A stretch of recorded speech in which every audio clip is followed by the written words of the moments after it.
मी धैर्यशील निवेदिता संभाजीराव माने लोकसभेचा सदस्य म्हणून निवडून आलो असल्याने परमेश्वरास स्मरून शपथ घेतो की मी विधीद्वारा स्थापित भारतीय संविधानाप्रत अनन्य श्रद्धा व निष्ठा बाळगीन।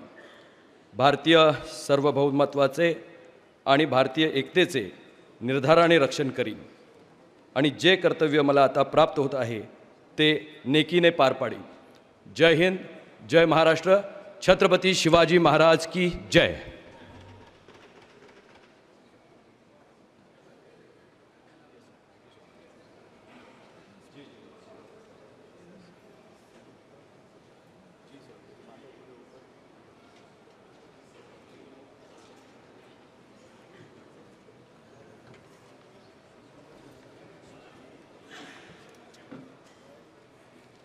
मणिपुर श्री अंगमचा बिमोल अकोइजाम।